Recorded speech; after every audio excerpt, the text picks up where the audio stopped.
Good evening, everyone. I'm Larry Edelson, the founder of American Lyric Theater, and it's an incredible joy and honor to welcome you tonight as we celebrate ALT's 20th anniversary. Thank you so much for being with us. The story of how ALT came to be is in your program, so I'm not going to take your time this evening to tell it yet again. I know you are here to hear the work of our remarkable alumni, but I do want to share a few brief reflections on this milestone. When I started ALT, the idea of a company that existed to serve opera writers, not to produce opera, but to support those who create opera, was frankly mocked by many. Why do we need something like this, people asked me. And who's going to support an opera company that doesn't actually produce opera? Well, the need was clear, the question of support was fair, and honestly, it's been a challenge sometimes. But thanks to all of you, to our artists, our partners, and our donors, the answer has been resounding. ALT remains a relatively small organization, but one with an outsized impact. Our alumni, many of whose work you'll hear tonight, have written operas that have been performed by more than 125 different companies across the country and around the world. I'm not going to lie, I feel pretty proud of that.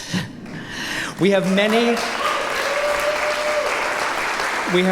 of our alumni here with us, some who have come into New York from across the country. It was impossible to coordinate a date when everyone could be here, but I would like to ask our alumni who are with us, if you could just stand for a moment so we can see you scattered around the audience. Yes, you too, Andy. Come on, stand, yes.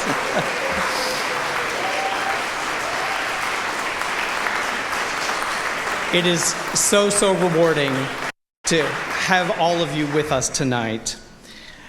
You know, beyond the numbers, what truly moves me is the community that is formed around this work. These artists aren't just changing the face of American opera, we're a family. And putting this program together reminded me just how deep our bonds run. Being in the rehearsal room this week with artists who have collaborated for years, some for nearly 2 decades, has been profoundly moving. The singers we work with have workshopped dozens of new operas, often with no guarantee that they'd perform in the premieres, simply because they believe in the process of creation. They love working hand in hand with composers and librettists, and we love them for that. The Composer Librettist Development Program, or CLDP, remains unique in American opera. It is still the only program dedicated to training both composers and librettists equally and collaboratively in the art of writing opera. With over 50 alumni, the CLDP continues to nurture voices that are redefining our field. Programming this concert was both a joy and a challenge. We could have easily filled a dozen evenings with the work of our alumni. Tonight's selections offer just a glimpse, a sampling from across 2 decades from operas ALT has commissioned and developed, and from works commissioned elsewhere that grew from the creative roots planted at ALT. And we've built this program around an extraordinary cast of 11 singers, all artists who have been part of ALT's journey over the past 2 decades. Throughout the evening, I'll help guide us through the program and provide a bit of context about what you're going to hear from the different operas. But before we begin, I want to extend special thanks to our Gala Honorary Committee and to everyone who purchased Gala tickets or made donations in honor of this milestone event. And I also want to give special thanks to ALT's Board of Directors, whose dedication and faith make the work that we do possible. Many of our alumni, faculty, and mentors are here tonight, and I hope you'll take a moment to connect with them during intermission, when we will be treating everyone to a glass of bubbly on us to help keep the celebration going. But there are 2 people I want to shine a spotlight on, so to speak. When I first decided to launch the CLDP, the very first people I called were Mark Adamo and Corey Ellison.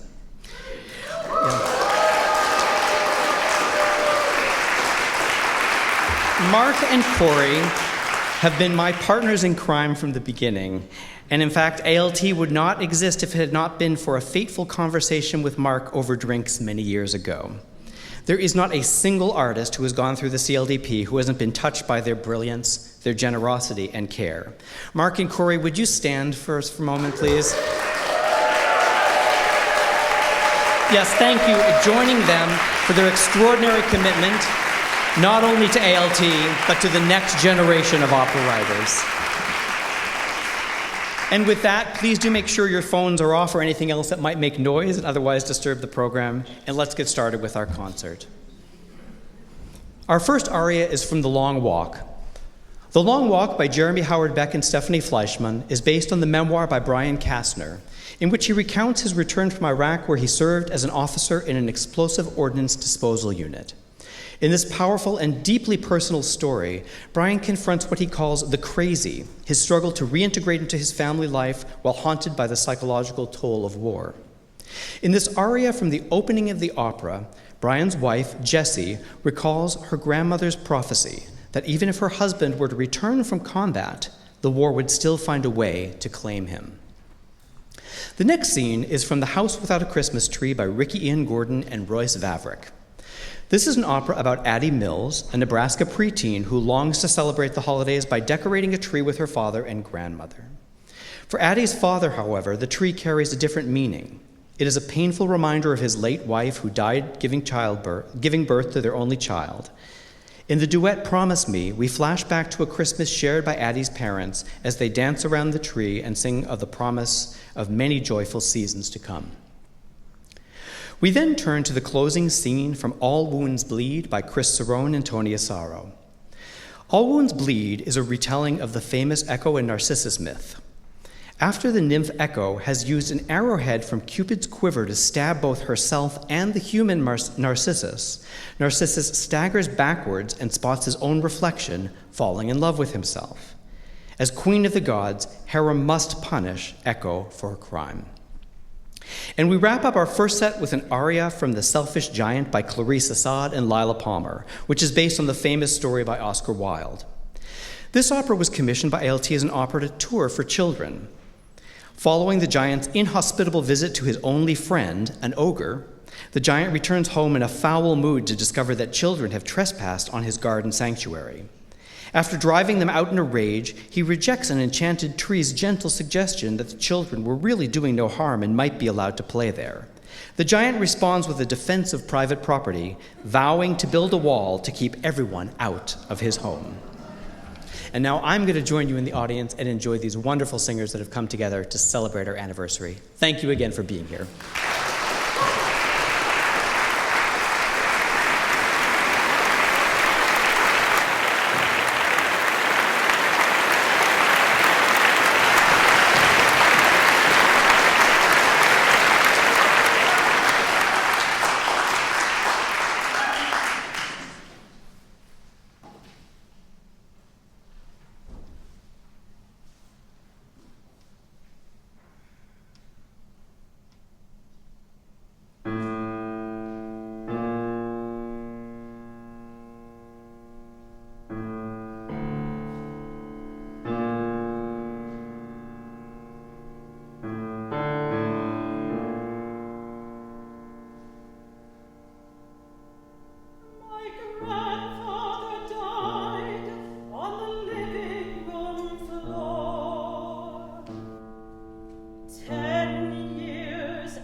take him here.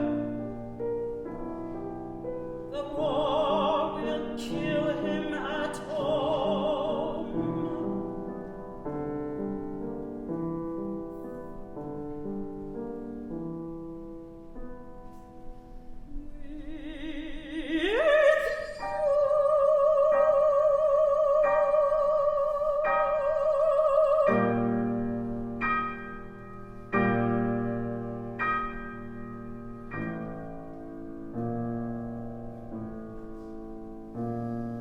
But Grandma, I said, I won't live in dread. He's coming home, and when he does, your story, it's not coming true. Not on my watch. Not to this family. It can't happen here. I'm going to keep us whole.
Dance with me.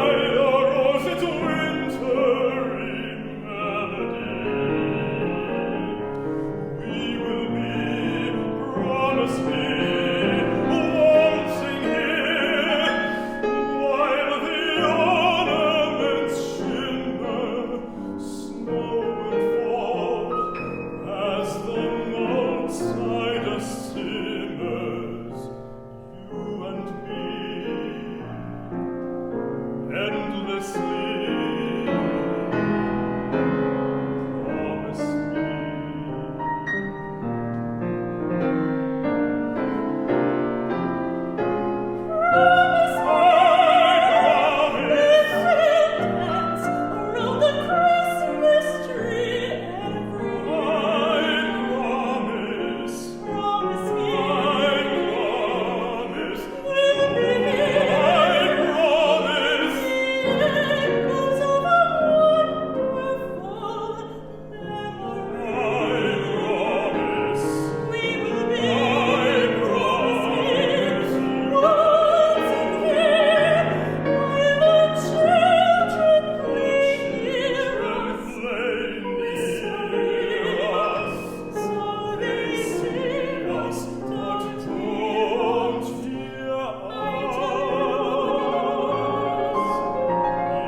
not for public use.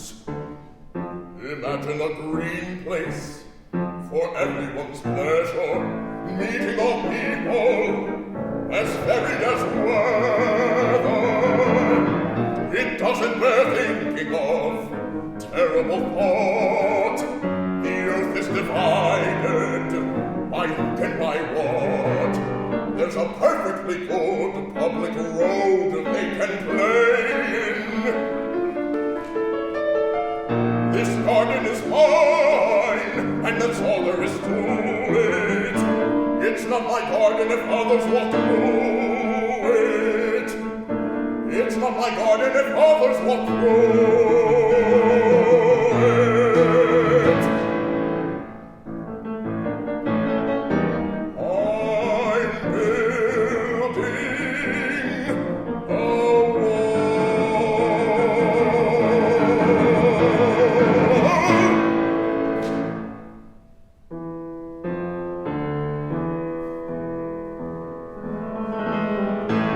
I'm building a obligation to none unkind.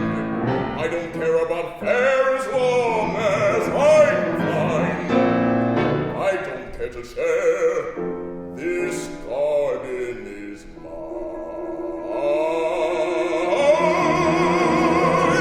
There, it's all done. I'm the ruler of all.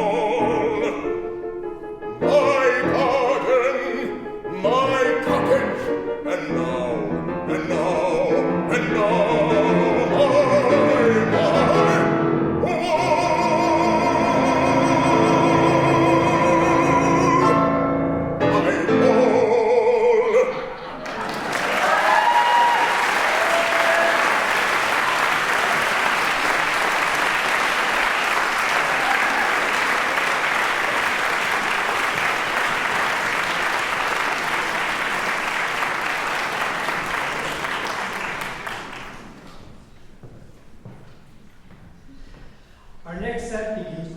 From the Life and Deaths of Alan Turing by Justine F. Chen and David Simpatico, which is a historical fantasia on the life of the groundbreaking computer scientist Alan Turing. In this scene, we see teenage Alan with his first love, Christopher Morcom, recalling a joyful moment they shared before Christopher's untimely death, a loss that would haunt Turing for the rest of his life. We then turn to an aria from Scalia Ginsburg by Derrick Wang, who is not only a composer and librettist, but also an attorney. This opera is a witty and heartfelt tribute to the unlikely friendship between Supreme Court Justices Ruth Bader Ginsburg and Antonin Scalia. The opera playfully explores their shared reverence for the Constitution of the United States, even as they approached it from profoundly different judicial philosophies. Justice Ginsburg was known for her belief that the Constitution is a living document, one that must be interpreted through an evolving lens. Reflecting that idea, Derrick describes this aria in the score as a Brindisi and variations in evolving styles. And our final selection on the first half of the program is from JFK by David T. Little and Royce Vavrek. JFK is an opera about President John F. Kennedy's final night in Fort Worth, Texas, before his assassination in Dallas on November 22, 1963. In the trio I Have a Rendezvous, Jacqueline Kennedy, late to breakfast on that fateful morning, is dressed in her iconic Chanel suit and pillbox hat by an apparition of her future self, Jackie O. Together they sing the lyrics of John F. Kennedy's favorite poem, I Have a Rendezvous with Death, by Alan Seeger, joined by a maid tending rooms at the Hotel Texas. Following these selections, please join us in the lobby at intermission for some bubbly on ALT.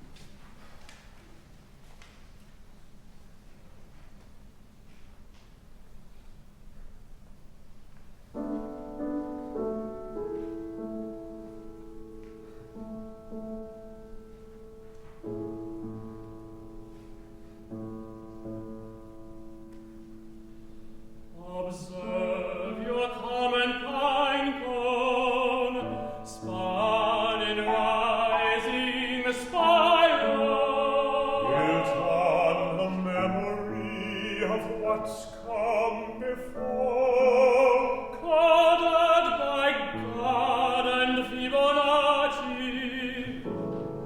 from the chaos of creation, from radial core to perfect tip.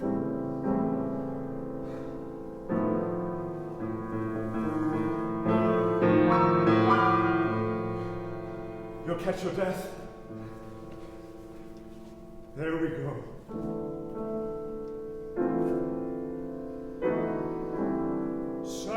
Sanctuary, hermetic, divine sanctuary, a virtual world where you and I alone together uncover, discover, recover, instruct, construct, contradict. machines of flesh, Machines so tender, encased in reserve, blood and sweat and pulse and need.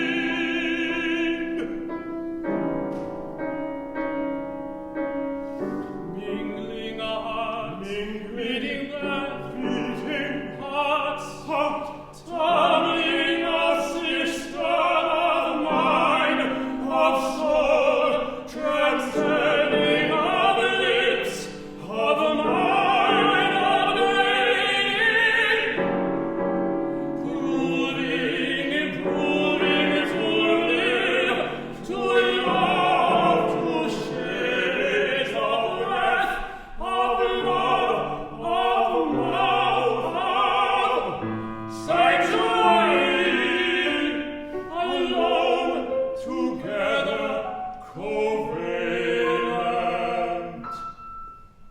For so many morrows, the memory of night, of heat, of of flesh, touch, of heat, of flesh, of touch, of breath. of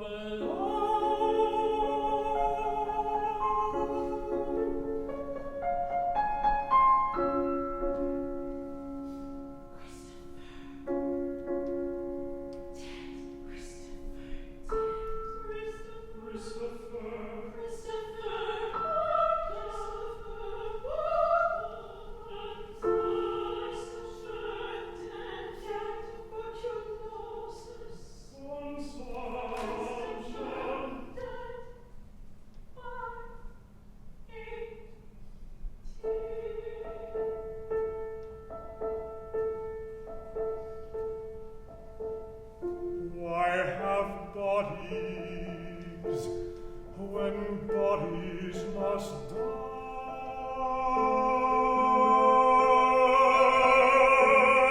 while we live on as energy in memory?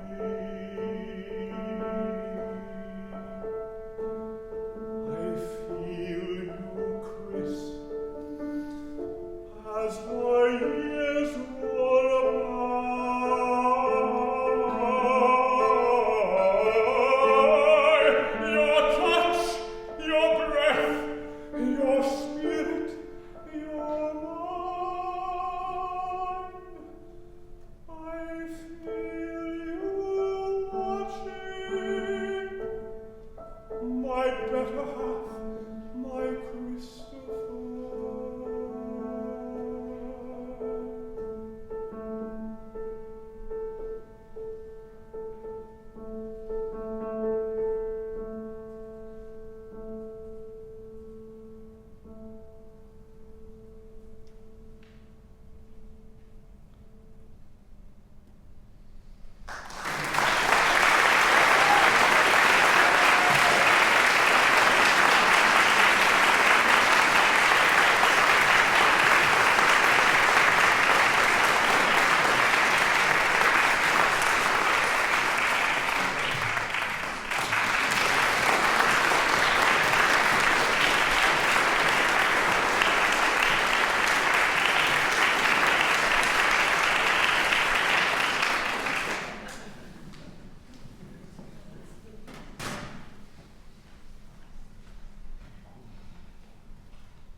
Home of the commander.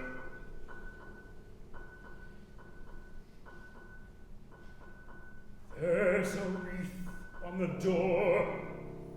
That's your target, Gonzales.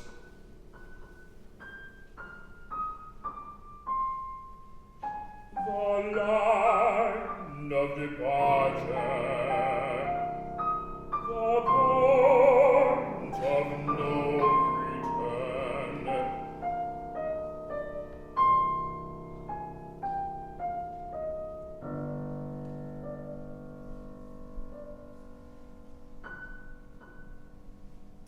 10 minutes early. I think I'll wait. Or should I get this over with?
What's the proper way? The protocol doesn't say.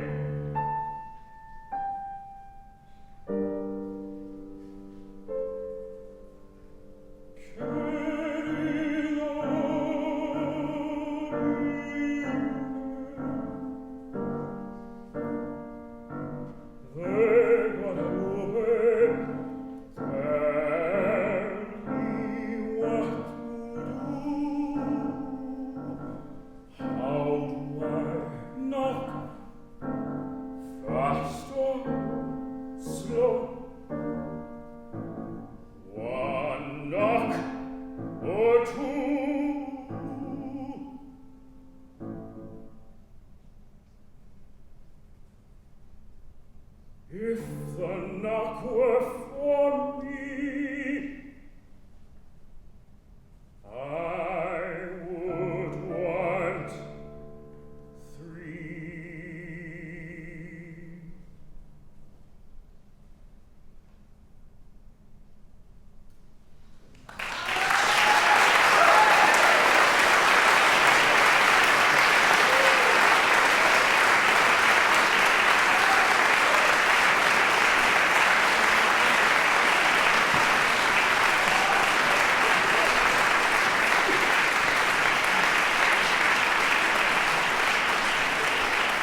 Good evening, everybody. I'm Steve. Can you hear me okay?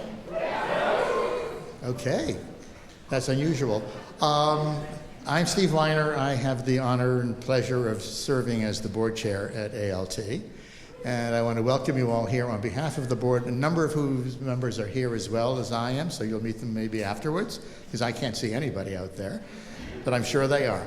But it's a pleasure to be here, and I do appreciate that you've been enjoying the program so far. There is more to come, and it's a very exciting experience to see what ALT and ALT alums, I call them alums rather than alumni, have been producing. What do I personally love about ALT? In simplest terms, I would actually say, and this may need some explanation, it has helped to prove Noel Coward wrong. Some of you may be aware of Noel Coward's famous statement, which is, if I may quote it, "People are wrong when they say opera is not what it used to be. It is what it used to be. That is what's wrong with it." Well, really, there has never been anything actually wrong about opera. It is, in fact, an ever-evolving art form, and by investing in artists who create new opera, ALT helps assure that opera's ongoing development and relevance will continue. And that is really what our mission is about in terms of how we approach our work with the artists, the work of which you're seeing tonight, thankfully.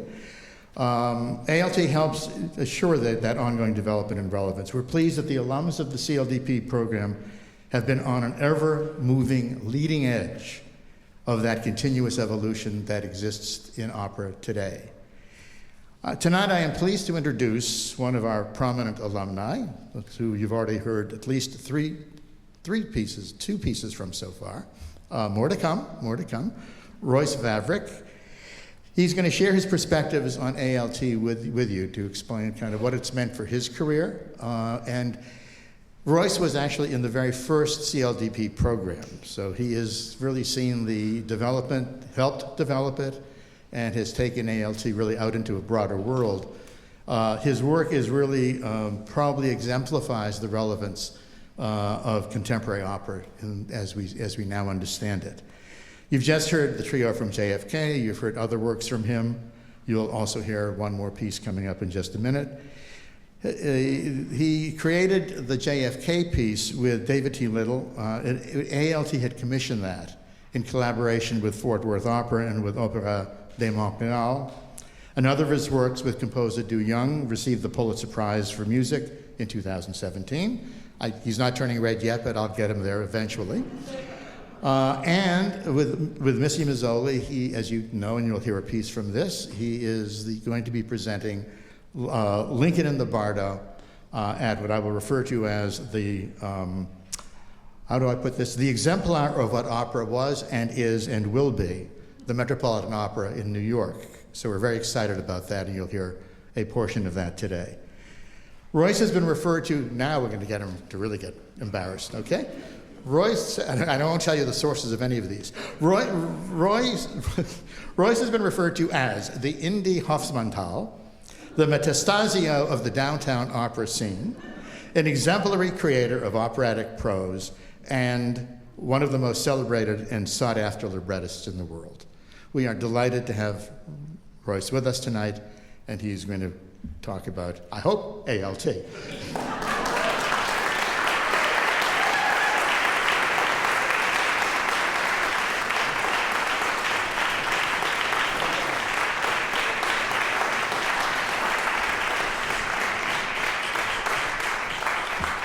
Hello, everybody.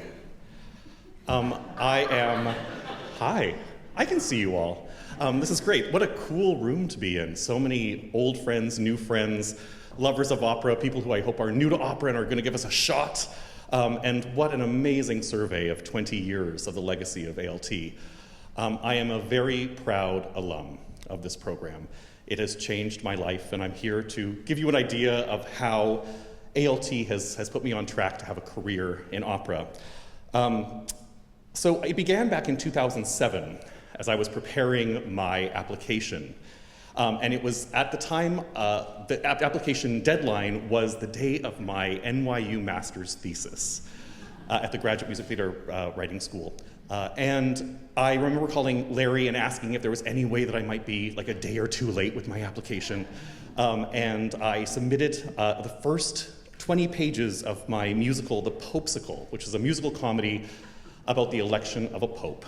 And I remember one of my first conversations with you, Larry, where you came up and said, I really hope that I get a comedy out of you at some point. And I'm very proud to tell you that of the 25 full-length operas that I've written, or thereabouts, there are a few comedies on there. So I attribute...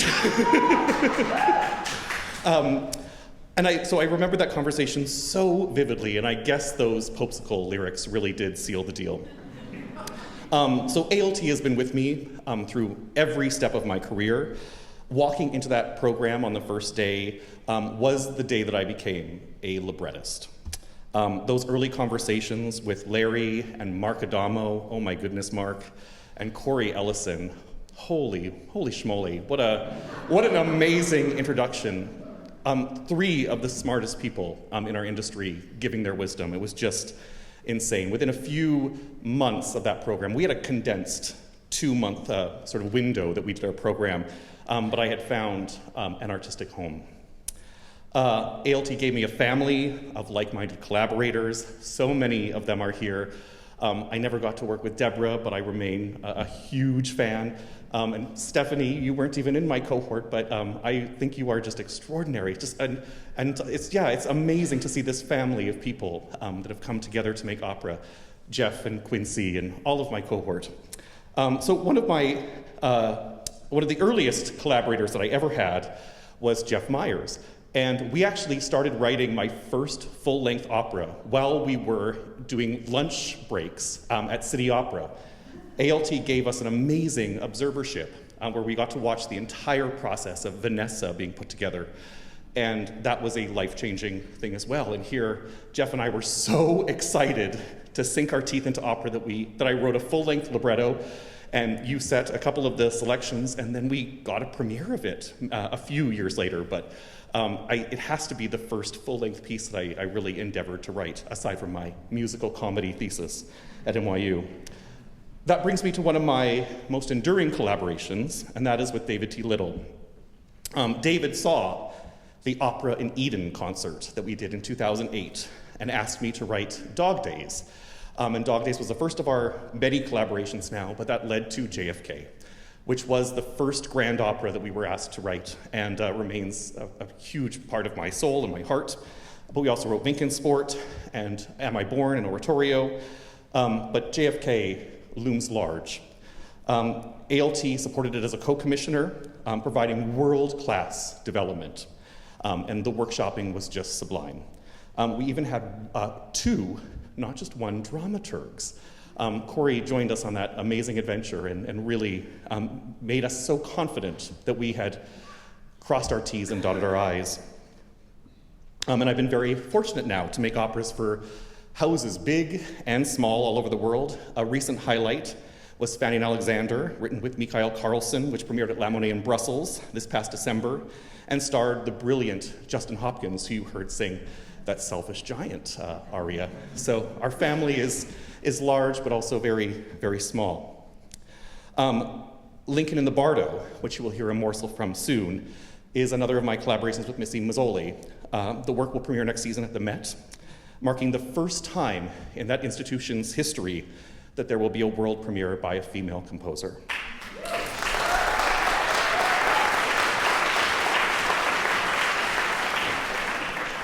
None of this, none of it at all, would be possible without ALT. It's so deeply moving to hear these amazing performances tonight, knowing they represent just the tip of the iceberg. I would love to take a moment, because I don't think that he gets nearly enough recognition, but to celebrate the amazing magic that is Larry Edelson. Please, give it up.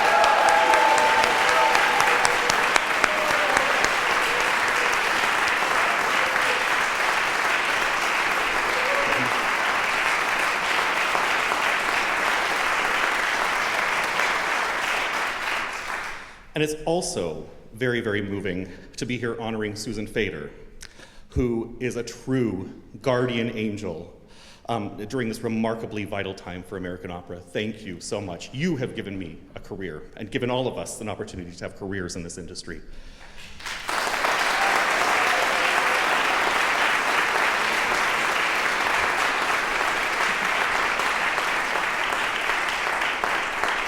Now, before we get back to the music, I would like to take a few seconds to talk about what makes ALT truly extraordinary.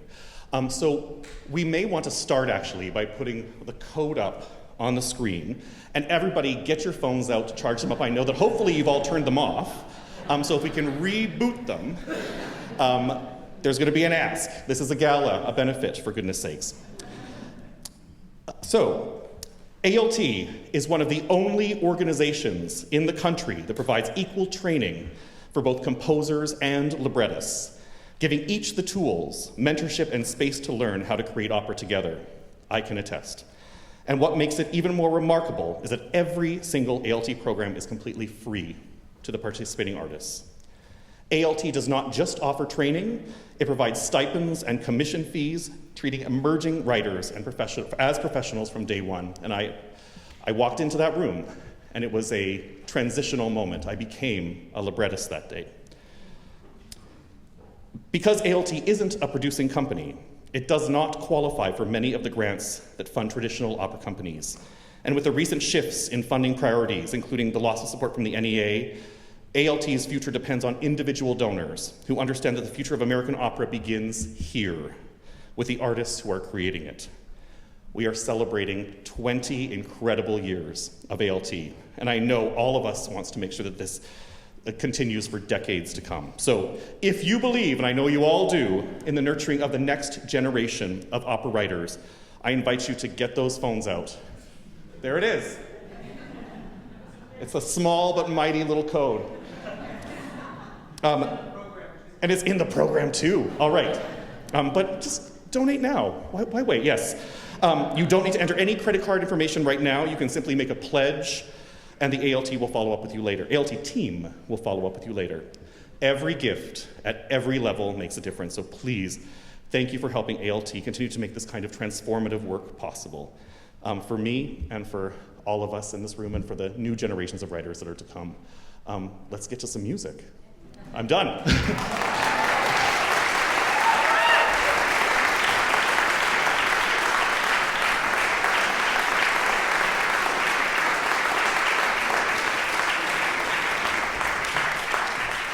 We'll keep this up for a moment, but thank you, Steve, and thank you, Royce. It's just so heartwarming to have you here, to have all of our alumni here. But now let's get back to the program. We're going to turn to The Halloween Tree first by Theo Popov and Tony Asaro, which is based on Ray Bradbury's beloved novella of the same name. It tells the story of a group of friends who set out on a fantastical journey through time and cultures to discover the origins of Halloween and the meaning of life and death itself. In this scene, which opens the opera, 5 young teens that are portrayed by adult singers prepare their homemade costumes and gather together, eager to embark on their annual night of trick-or-treating. We next turn to Embedded.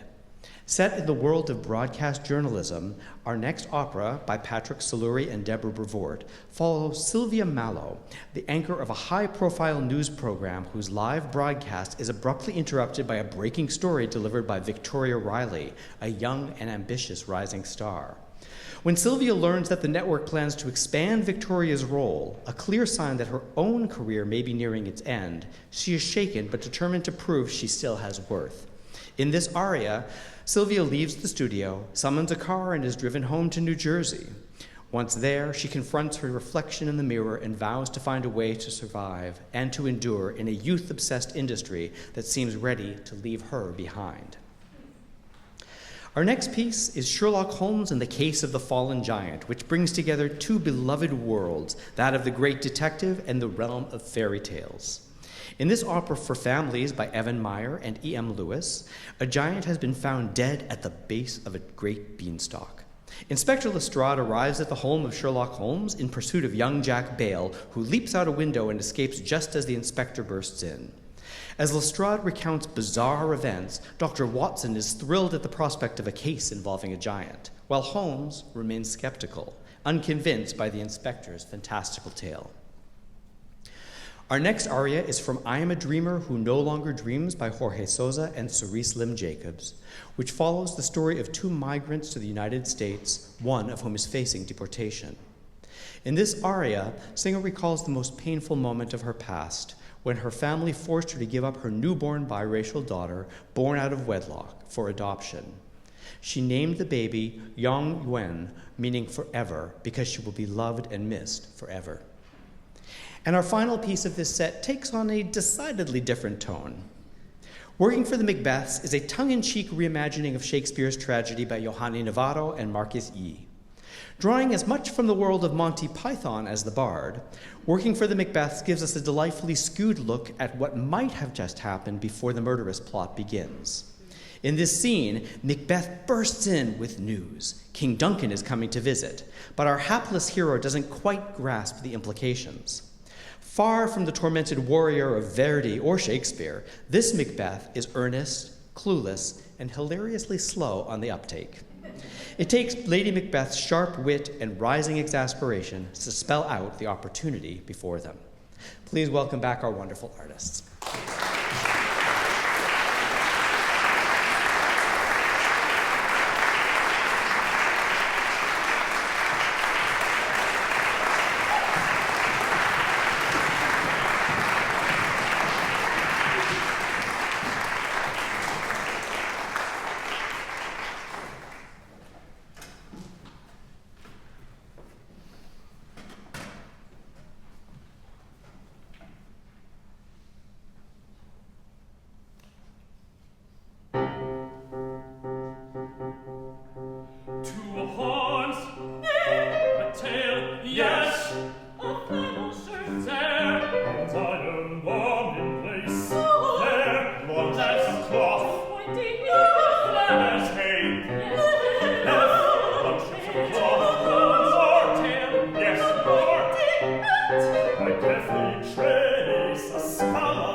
Take years off.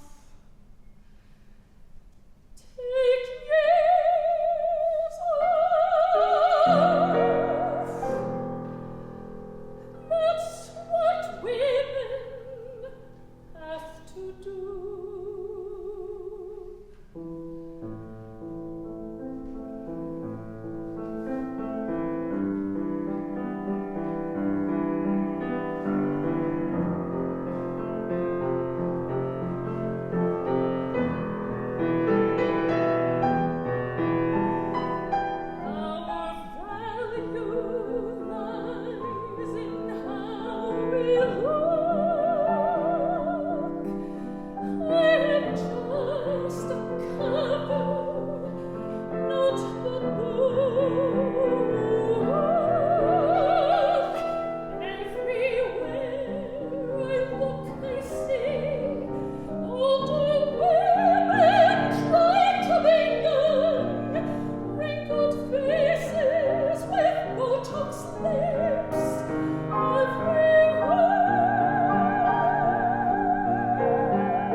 happened something big this time. How big? Never seen anything like it, Dr. Watson. Never in my life. He's killed a giant.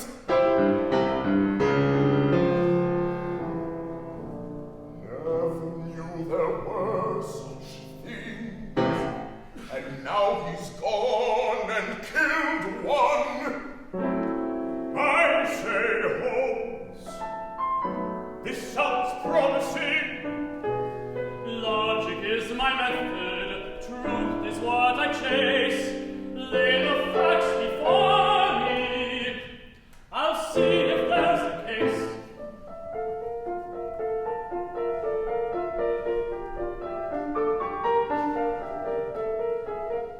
I was called out to investigate a mystifying scene. A plant had grown from earth to sky, a looming spire of green. When I was close, I heard a crash.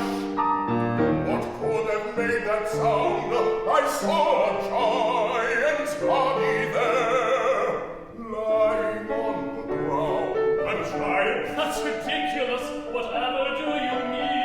Taller than the tallest man that you have ever seen. I saw a boy, I know that troublemaker Jack. I asked him what has happened here. He took a quick step back. I suppose you think he's guilty now? As guilty as can be. Your story hasn't proven that with any certainty. He was stalking at the crime scene. He was digging giant's hole. I'm not quite sure that proves your point if I might be so bold. He did it, sir. I know for sure that he's the guilty one. If he was really innocent, then why'd he up and run?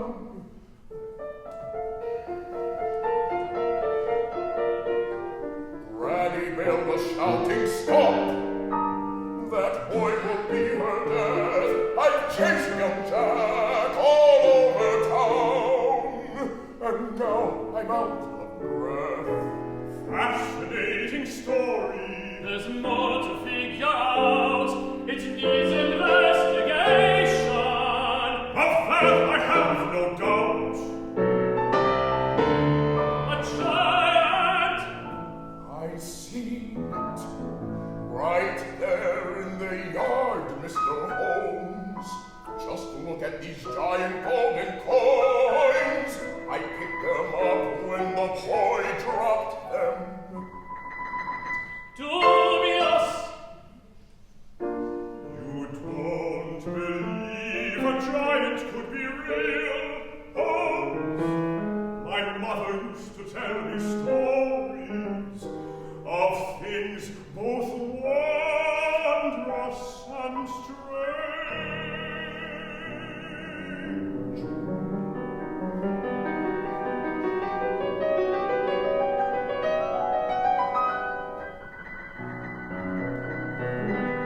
Witches and fairies And ogres and a trolls. beast who turns to a prince when he marries. A secret who steals mermaid voices and songs. No, no, no! These are stories and tall tales and jokes. Remember the Hound of Baskerville Moor, which turned out a hoax.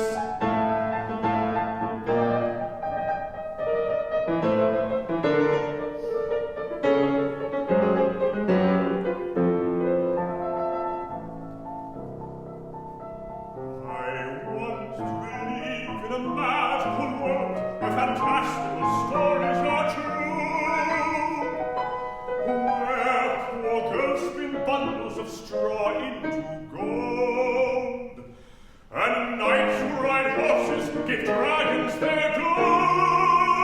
Watson! To giant stomp through Cornwall. No!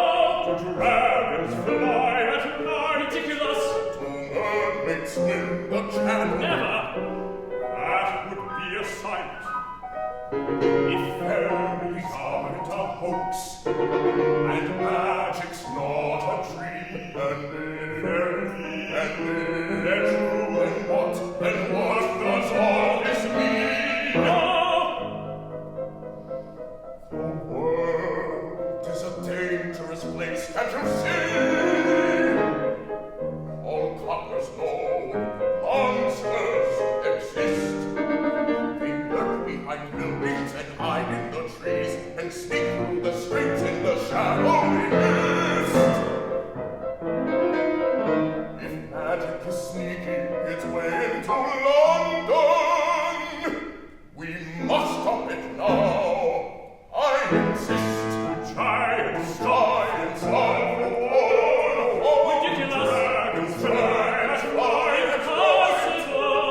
mermaids swim the channel. And possibly, you That would be a possibly, If fairies aren't a hoax, and magic's not a dream, and never, no, and no, then what does all this mean?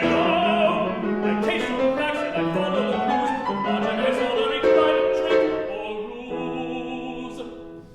If there's really a giant, there's really a case, a mystery to solve and a culprit to chase, a mystery to solve and a culprit to chase. But I cannot believe it. Truly I can't. Support for your theories is less than scant. Easy, Holmes, you're beginning to rant. Fairies aren't a hoax, and magic's not a dream. And if they're true, then what does all this mean? Science! Gentlemen, everything can be explained with science. Perhaps the man you found was simply tall. I've read about a tribe in South America. You're not listening to me at all. A giant is dead, and that boy is guilty as guilty can be. You want to find out for yourself? Then come and see. I'm off to find young Jack and take him into custody. It will be my name in the newspaper this time, when it's me who solves the case. Inspector Lestrade, beat Sherlock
a bar and built a maple that's 20 feet tall. And the look on your faces, that's not right at all. No, try again. We should play.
This evening, we are not only celebrating ALT's 20th anniversary, but also honoring someone without whom we would have never reached this milestone, Susan Fader. During her 15-year tenure at the Mellon Foundation as program officer in the Arts and Culture program, Susan encouraged opera companies across the country to reflect, to experiment, and to take bold creative risks. Her leadership helped ignite a renaissance in American opera, expanding the repertoire in ways that will resonate for generations. I am incredibly grateful to Susan for believing in the potential of ALT. I still remember our early meetings at the Mellon Foundation, how invigorating it was to be met with Susan's deep curiosity and genuine engagement. She just didn't listen, she asked the right questions. And she saw the potential of an organization that existed to serve opera writers in a completely different way. For a small, unproven company doing things differently, her willingness to take that chance meant everything. Susan's belief in ALT and the investment she championed through her role at Mellon made it possible for us to grow, to experiment, and to attract the additional support that allowed our programs to flourish. It is no exaggeration to say that without her, ALT would not be what it is today.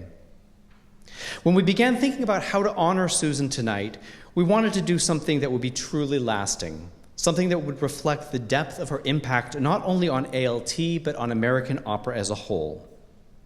And so I am thrilled to share with you that American Lyric Theater is establishing the Susan Fader Fellowship, a new award within the Composer Librettist Development Program.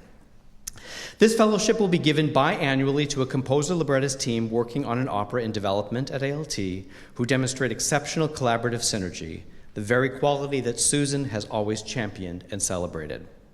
Through this fellowship, Susan's legacy will continue to nurture new creative partnerships for years to come, inspiring future generations of opera writers to take risks, to innovate, and to work together with the same generosity of spirit that she has modeled throughout her career.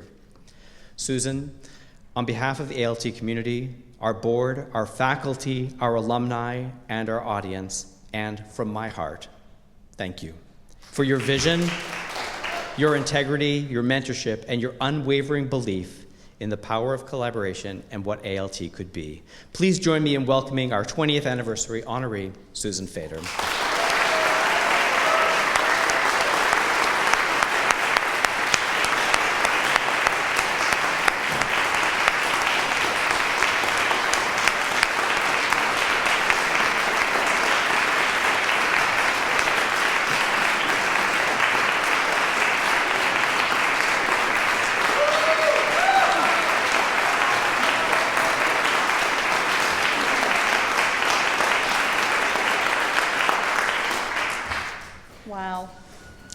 Thank you, Larry, ALT board, and everyone here tonight, so many familiar faces and friends and family, for this really moving honor. And to receive it in the midst of this marvelously curated concert and gorgeous performances and room for humor in opera. Thank you. It's just an honor. I have learned so much about New American Opera over the course of my career in music publishing and in philanthropy, and I'm so grateful. The month I joined G. Schirmer, Anthony Davis's X had its premiere at New York City Opera. I thought that its topic, trenchant libretto, and gorgeous music would surely make it the great American opera. Anthony was the first composer I signed when I got to Schirmer. It only took the Met another 35 years to agree about X. I learned to take the long view.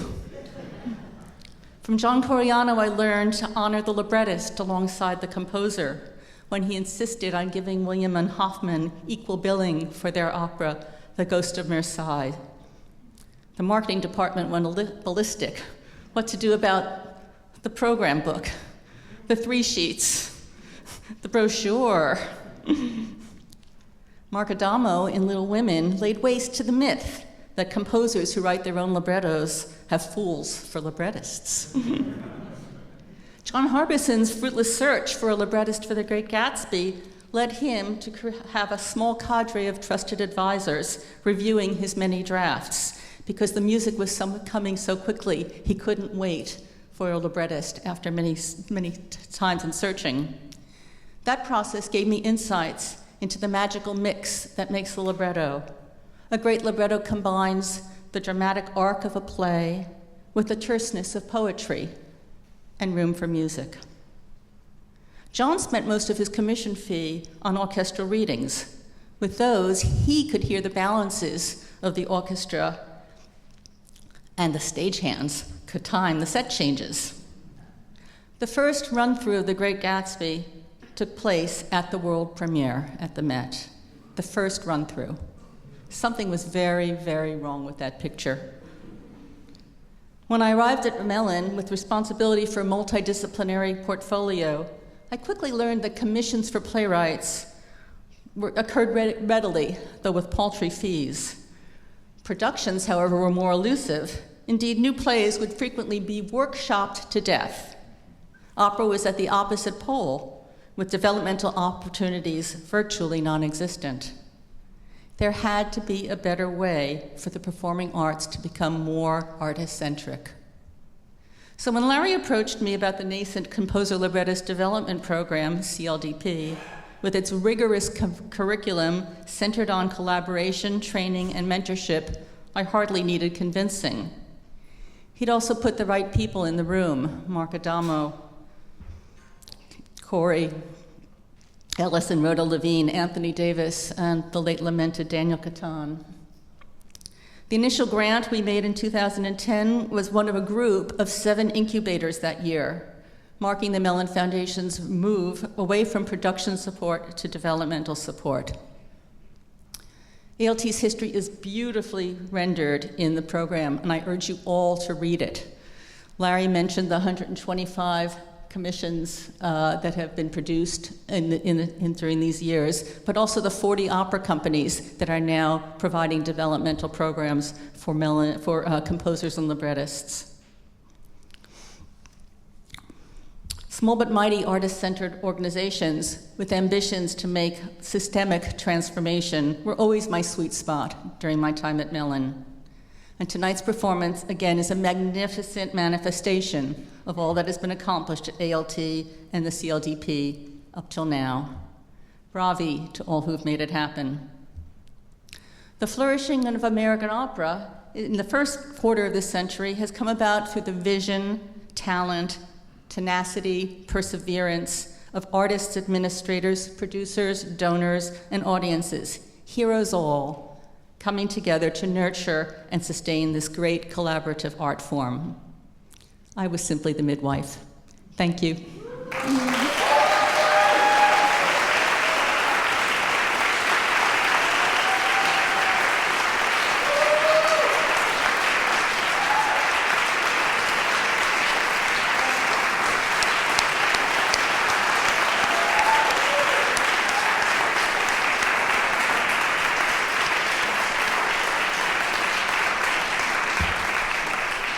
Thank you, Susan. We like to say ALT is changing the face of American opera, but you really changed the face of American opera, and we are incredibly grateful. We're now going to conclude our program with 3 arias. The first is from Tevye's Daughters. Tevye's Daughters by Alex Weiser and Stephanie Fleischmann is inspired by Sholem Aleichem's Sprinze, one of the darker stories in the beloved writer's Tevye the Milkman collection that is not included in Fiddler on the Roof. Tevye's younger daughter Sprinze falls in love with a young man above her station, ultimately taking her own life by drowning. Here at the opera's culmination, Tevye's surviving daughters are living out their senior years as émigrés in the Catskills. Sprinze's great niece Rose stands knee-deep in the pond beside the family cabin, surrounded by her great aunts, Chava, Belka, and her grandmother, Zettel, who have just participated in a ritual immersion reminiscent of the ritual bath, the mikveh. Rose, who has only just learned of her ancestors' tragic story, reimagines it anew, embracing the past to empower the future. Lincoln in the Bardo by Missy Mazzoli and Royce Vavrek is an adaptation of George Saunders' Booker Prize-winning novel exploring Abraham Lincoln's overwhelming grief following the death of his young son Willie in February 1862. In Dear Little Chap, Lincoln sits in the chapel of Oak Hill Cemetery to say his final goodbyes as Willie comes to understand that he is, in fact, dead, a revelation that ripples through the sick yard, a purgatorial realm of spirits unaware of their own deaths. Willie enters his father's body, hearing his innermost thoughts and the full weight of his heartbreak. We are deeply grateful to the Metropolitan Opera for allowing us to share this preview with you in advance of the world premiere next season. And we close the program with an aria from ALT's most recent world premiere that just took place at Chicago Opera Theater. She Who Dared by Jasmine Ariel Barnes and Deborah D.E.E.P. Mouton recenters the spotlight on the courageous woman who helped desegregate the Montgomery bus system. Everybody knows the story of Rosa Parks, but she was not the first to refuse to give up her seat. This opera meaningfully illuminates the women who came before and sat beside her: Claudette Colvin, Aurelia Browder, Joanne Robinson, and others whose bravery paved the way for lasting change. While celebrating these women's courage, She Who Dared also places Rosa Parks' story in its full historical context, revealing how her act of defiance was part of a larger organized movement for justice. In this aria, Rosa stands poised to take her seat, asking herself if she has the strength to do what she knows she must in her heart. Thank you again for joining us and for your support that has made and will continue to make work like you've been seeing this evening possible.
And pray that I did right by him, and may as I go ahead to right by him. Dear little chap,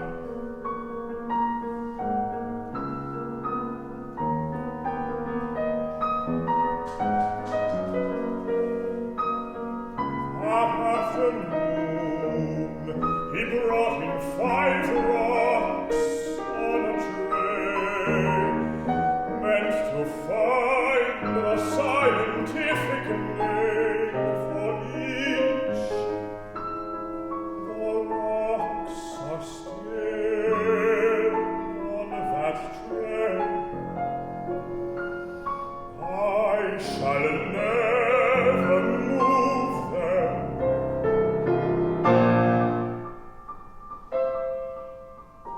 Toward dusk, I found him sitting on the steps, tray on his knees,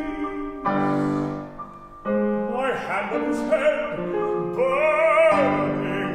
Then in his bed, the hemorrhaging, vomiting, delirium I should have known. I thought it then, I have no power here, and now I must accept it. My boy is gone. My boy is gone.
When